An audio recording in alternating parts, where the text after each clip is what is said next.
इनकार सामने आया, जहां ईरान की न्यूज एजेंसी फार्स के हवाले से बहुत बड़ी जानकारी। लेबनान में युद्ध विराम के बाद ही अब बातचीत की बात कही गई, ये बहुत बड़ी जानकारी है। जहां एक तरफ दावा किया जा रहा था कि यहां पे युद्ध विराम के लिए और पूरी तरीके से युद्ध को खत्म करने के लिए बातचीत होगी, तो वहीं दूसरी तरफ अब ईरान का आधिकारिक तौर पर बातचीत से इनकार सामने आया। ईरान की न्यूज एजेंसी फार्स के हवाले से यह बहुत बड़ी जानकारी सामने आई है।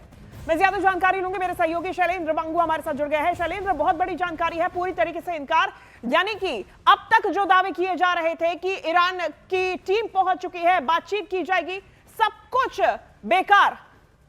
बिल्कुल बिल्कुल, ये बातचीत अब डिटेल हो चुकी है एक तरह से, जहां पर अब ईरान ने हालांकि मीडिया रिपोर्ट्स है उसके मुताबिक ईरान ने ऑफिशियली कम्युनिकेट कर दिया है कि वो इन टॉक्स में शामिल नहीं होंगे। मुद्दा वही है कि वो चाहते हैं कि इजराइल की तरफ से लेबनान में हमले बंद हो। हालांकि हमने ये भी देखा था कल कि किस तरह से इजराइल और लेबनान के बीच में सीधी बातचीत शुरू होगी हिजबुल्लाह को खत्म करने के लिए, डिमिलिटराइज करने के लिए। लेकिन ऐसे में ईरान का ये कहना है, ये कहीं ना कहीं एक बड़ा सेटबैक है इन टॉक्स को लेके, और आगे क्या होगा ये देखने वाली बात होगी कि ट्रंप ये साफ कर चुके हैं कि ईरान अगर बातचीत मेज पर नहीं आएगा तो वापस वो हॉस्टिलिटीज शुरू हो जाएंगी और बमबारी दोबारा शुरू हो जाएगी। तो बस अब ये देखना होगा कि पूरे मामले को लेकर पाकिस्तान क्योंकि एक मीडिएटर के तौर पे काम कर रहा था अब तक, तो उनकी तरफ से जो कोशिशें जारी थी वो पूरी तरह से विफल हो चुकी हैं। और इसमें अब इजराइल और अमेरिका की तरफ से क्या बयान आता है ये देखने वाली बात होगी। लेकिन फिलहाल ये बताया जा रहा है कि ईरान जो है वो ऑफिशियली अब इन इस्लाम टॉक्स में शामिल नहीं होगा, तो कहीं ना कहीं ये बातचीत डिटेल हो चुकी है। यानी कि दूसरी तरफ शैलेंद्र, जो दावा किए जा रहे थे कि ईरानी टीम जो है, डेलीगेशन है, प्रतिनिधिमंडल, वो पहुंचने वाला है इस्लामाबाद, पाकिस्तान, अब ये कितना सच? क्योंकि जेडी वैंस तो आज पहुंच जाएंगे इस्लामाबाद।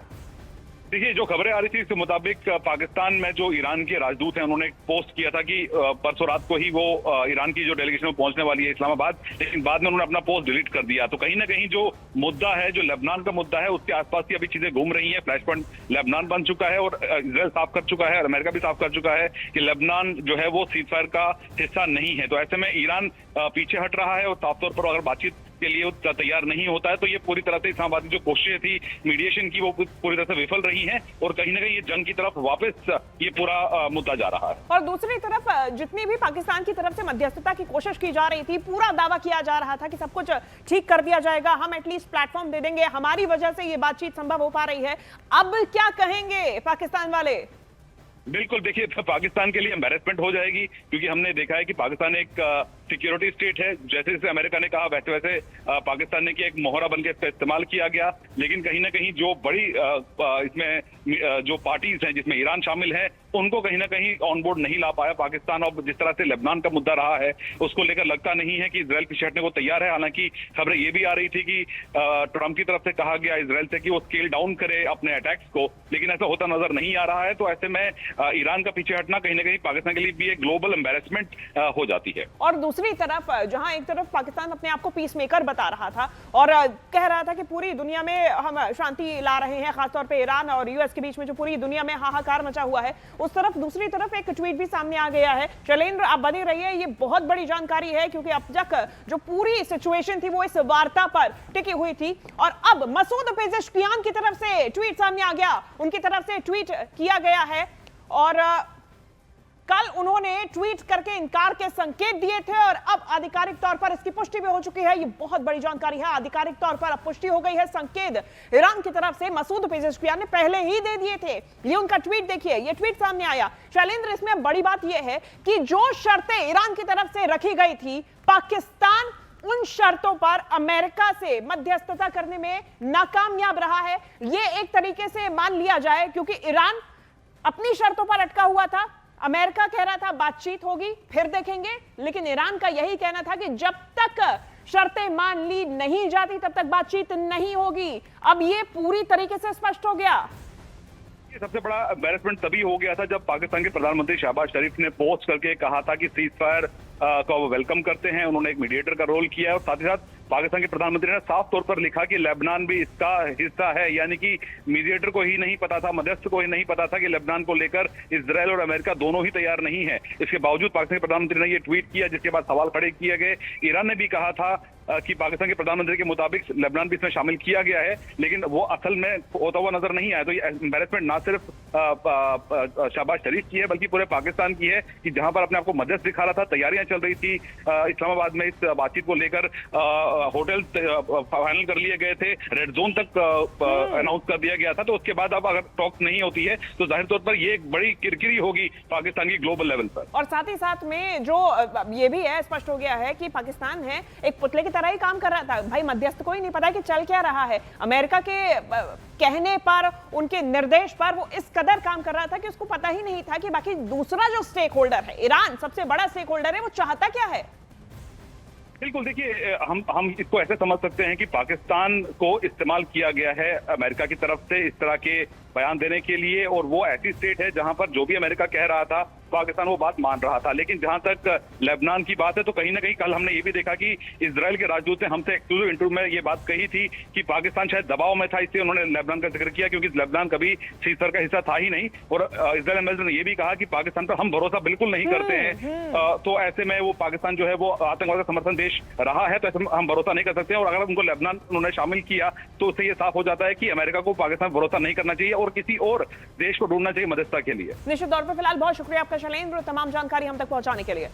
बड़ी जानकारी इस बीच सामने आ रही है जहां ख्वाजा आसिफ के इजराइल पर किए गए पोस्ट पर पाकिस्तान सरकार और सेना के बीच में टकराव सामने आ गया। खबर है कि field marshal general Munir Khawaja Asif के ट्वीट से नाराज थे। उन्होंने ख्वाजा आसिफ से बात की और इसके बाद उन्होंने अपने ट्वीट को हटा दिया, डिलीट कर दिया। पाकिस्तान को ऐसा लगता है कि इस ट्वीट से मध्यस्थता की उसकी भूमिका पर अब सवाल खड़े हो रहे हैं, क्योंकि मीडिएटर के तौर पर जो मध्यस्थ करा रहा है जो देश, वो कभी भी किसी का पक्ष नहीं उसको लेना होता है, ये गिवन है।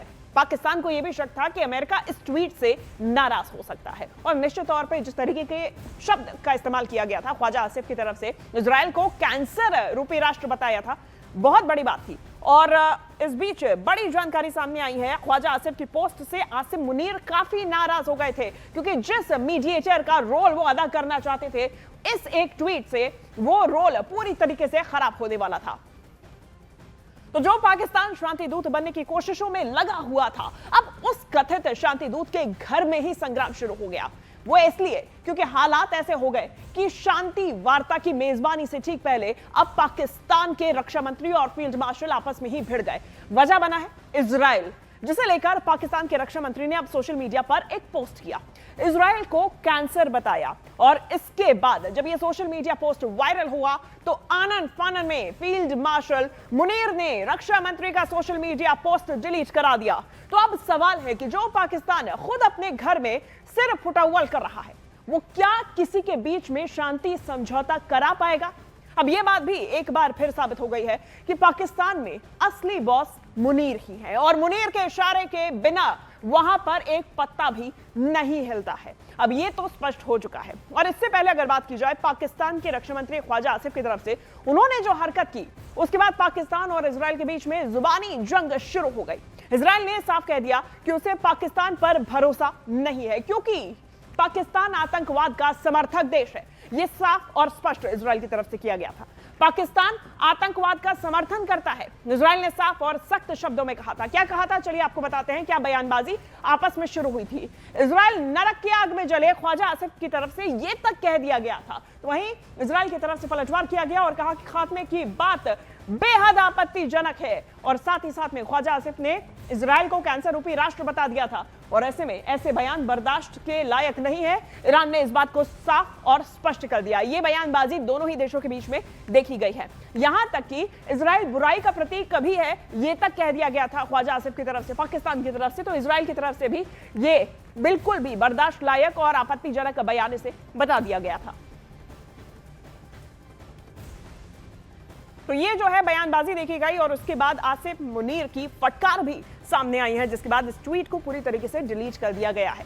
लेकिन तनातनी देखी गई, और ये जो आपस में डायलॉग्स थे वो एक्सचेंज हुए, बातचीत हुई, और अब जो है वो माहौल काफी गरमाया हुआ नजर आ रहा है। और दूसरी तरफ ये जो ट्वीट है, इस एक ट्वीट ने पाकिस्तान की पोल खोल दी। बता दिया गया कि पाकिस्तान का असली बॉस आखिर है कौन। पाकिस्तान में देखिए असली ताकत आखिरकार सेना के ही पास है, यह साफ हो गया, खासकर फील्ड मार्शल आसिम मुनीर के पास। विदेश नीति पर सेना का कंट्रोल है, यह भी अब स्पष्ट हो चुका है। सेना के इशारे पर ही पाकिस्तान की सरकार काम करती है, ये तो बिल्कुल ही क्लियर हो गया है। कैसे? क्योंकि एक ट्वीट जो कि रक्षा मंत्री की तरफ से किया गया था, उससे आसिम मुनीर हुए नाराज, और नाराज होने के बाद लगाई फटकार, और फटकार के बाद में ट्वीट को डिलीट कर दिया गया। अब एक मध्यस्थ को लेकर उम्मीद की जाती है कि वो पूरी तरीके से तटस्थ हो, यानी कि उसका जो झुकाव है वो किसी भी तरीके से ना हो, किसी भी और ना हो, एक न्यूट्रल ग्राउंड हो। महायुद्ध में इजराइल भी एक अहम स्टेक होल्डर है। कैसे? यूएस के साथ में वो लड़ाई लड़ रहा, ईरान के खिलाफ लड़ रहा, और एक अहम पक्ष भी है। भले ही वो इस बातचीत की टेबल पर बैठ नहीं रहा, लेकिन अमेरिका और इजराइल एक ही पेज पर हैं। अब ऐसे में अमेरिकी प्रतिनिधि मंडल के घर में बैठकर, उनको घर बुलाकर, घर में उनको बिठाकर पाकिस्तान कैसे इजराइल की आलोचना कर सकता है?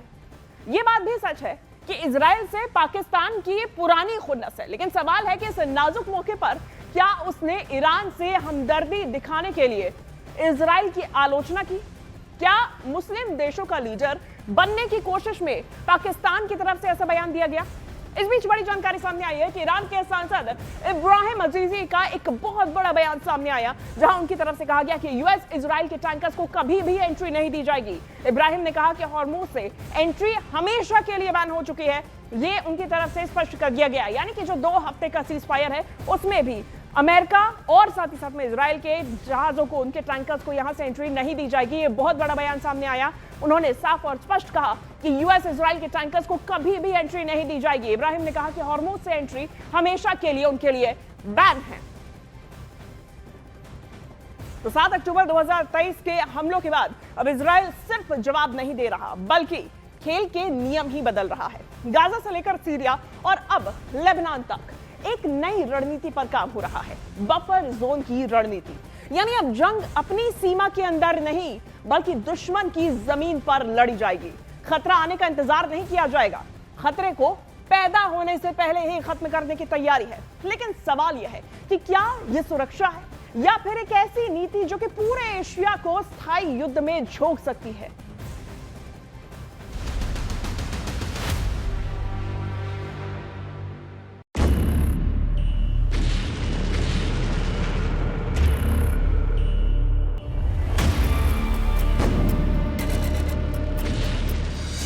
इजराइल का बफर जोन वाला प्लान।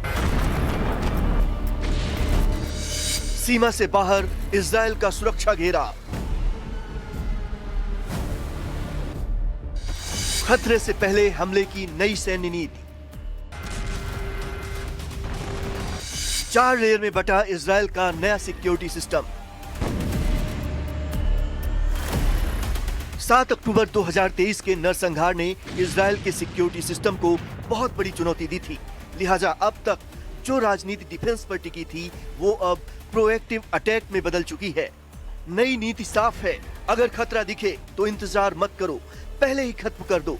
इसी सोच के तहत इजराइल अब अपनी सीमाओं के बाहर बफर जोन बना रहा है। गाजा, सीरिया और अब लेबनान, तीनों जगह एक ही पैटर्न दिख रहा है।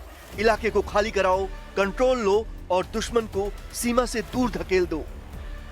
रॉयटर्स के मुताबिक ये रणनीति इजराइल को एक सेमी परमानेंट वॉर स्टेट में ले जा रही है, जहां जंग कभी पूरी खत्म नहीं होगी। लेबनान में इजराइल का फोकस साफ है, हिजबुल्लाह को लितानी नदी तक पीछे धकेलना। ये इलाका लेबनान के लगभग 8% हिस्से को कवर करता है। योजना के मुताबिक सीमा से 5 से 10 किलोमीटर अंदर तक क्लियर जोन बनाया जाएगा, जिसके चलते लाखों लोगों को अपने घर छोड़ने के आदेश दिए गए हैं। इजरायली सेना ने कई गांवों को ध्वस्त किया, ये दावा करते हुए कि वहां हथियार छिपे थे। कुछ रिपोर्ट्स में तो यहाँ तक कहा गया कि 90% घरों में हिजबुल्लाह से जुड़ा सामान बरामद हुआ।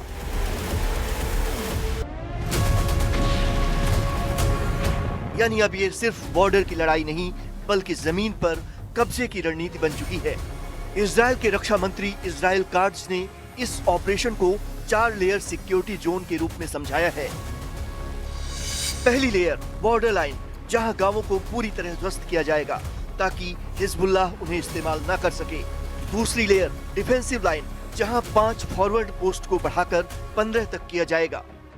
तीसरी लेयर एंटी टैंक लाइन, जहां से मिसाइल अटैक को रोका जाएगा। और चौथी लेयर लितानी नदी, जहां से आतंकियों की घुसपैठ पूरी तरह बंद करने का लक्ष्य है। इसके साथ ही एयर स्ट्राइक्स के जरिए पूरे इलाके में लॉन्च साइट्स और ठिकानों को निशाना बनाया जाएगा।